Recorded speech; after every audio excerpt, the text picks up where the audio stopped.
بيبدأ الفيلم ببنت اسمها سيلينا، أبوها ساحبها وعمال يضرب ويجرجر فيها، والبنت بتتوسل إليه وبتستنجد بالناس إنه يسيبها، لكن للأسف محدش كان بيحاول ينقذها ولا الأب صعب على بنته وفضل برضه يجرجر فيها. واحد من الناس في الشارع قال له: جرى ايه يا ابو سيلينا، عمال تجر في البيت وموديها فين؟ قال لهم: محدش ليه دعوه، وكل واحد بقى يخليه في نفسه. ومرات الراجل اللي كان بيسأل قالت له: انا فاهمك كويس وعيب على شنبك اللي هتعمله في بنتك. جوزها قال لها: اسكت يا سعاد ملناش دعوه، والاب خد بنته ومشي. وبيبان لينا ان الاب مديون لواحد اسمه تياجو، وده كان راجل غني ونفوذه كبير في القريه، وكان بيهدده يا اما يدفع الديون اللي عليه يا اما يبيع له بنته. الغريب ان الاب قبل يوهب بنته غصب عنها للراجل ده. وفي لحظه مأساويه بنشوف سيلينا بتترعش من كتر الخوف، وبنشوف الاب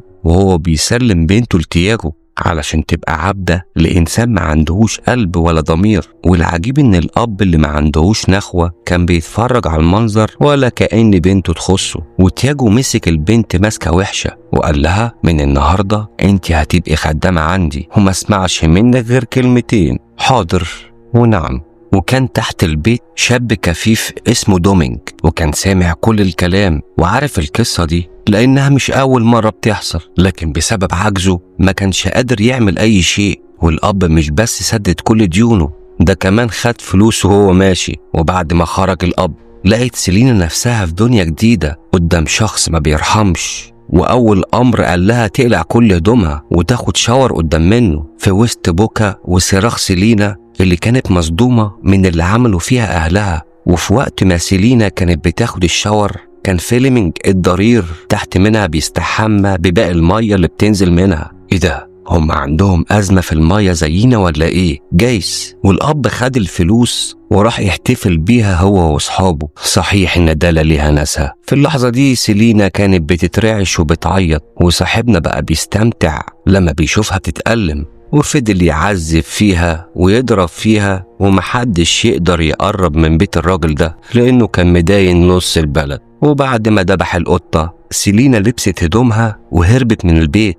هربت وراحت لأبوها اللي كان نايم، فضلت تصحي فيه وتستنجد بيه، وقالت له: ما ترجعنيش تاني للراجل ده وانا هعيش خدامة تحت رجليك. لكن رد فعله انه رماها بره البيت وقفل الباب في وشها، وهي كانت بتعيط وبتصرخ وبتستنجد بيه وهو ما كانش مهتم. والدنيا نطرت والرعد اشتغل، وسيلينا بقت في حالة من اليأس والإحباط ومش عارفة تروح لمين ولا تعمل ايه. وفجأة قررت ترجع لتياجو لأن ملهاش مكان تاني. ووقفت قدام البيت وشافت قدام منها دومينج وسألته، قالت له: انت ازاي قادر تعيش مع الراجل ده؟ لكن دومينج مردش عليها، سابته ودخلت البيت تاني. وكان تياجو نايم ومأنتخ خالص، فرشت في الأرض ونامت جنبه.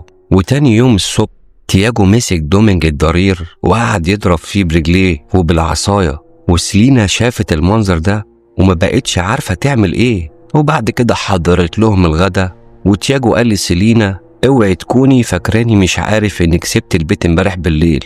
وحذرها وقال لها: لو عملتي كده تاني هتكون ليلتك سودا. وسيلينا طلبت من دومينج انه يقعد على الكرسي علشان تحط له الغدا، لكن تياجو بصلها وقال لها انه بياكل لوحده. حاولت توكل دومينج، لكن تياجو مسكها من ايديها ورفض في الاول، لكن سابها بعد كده وسمح لها تديله الاكل. وبعد كده تياجو دخل المعمل بتاعه علشان يسيح الخواتم ويحولها لسبائك دهب. وسيلينا ابتدت تجمع العنب من الشجر. وعلشان الفيلم أحداثه في وقت حرب بين الفلبين وأمريكا، بدأت الطيارات الأمريكية ترمي منشورات مكتوب فيها إن أي جندي أو مواطن فلبيني هيوصل الورقة دي للإمبراطور الياباني هيتعامل معاملة خاصة ليه ولأهله. ساعتها سيلينا طلبت من تياجو إنها تزور أبوها وقرايبها، وفعلا ما قدرش تياجو يرفض طلبها، وعلشان راضي عنها ادالها سلسلة هدية وخدها لزيارة لأهلها. وكان واضح ان سيلينا بتخطط لحاجة من ورا طلبها ده. وخالتها قالت لها: احوالك ايه مع تياجو؟ وردت عليها وقالت لها انها مبسوطة جدا. وبعد الزيارة اللي كان شرب فيها تياجو واتعمى من الشرب، وأول ما روح نام على طول. سيلينا سرقت المفاتيح وفتحت الخزنة اللي فيها الذهب والفلوس، وافتكرت ساعتها أبوها اللي بيعذب أمها وبيضربها وبيهنها لغاية ما فاض بيها وانتحرت من كتر معاملته السيئة جدا. وده أثر في نفسية سيلينا وفضلت تعيط.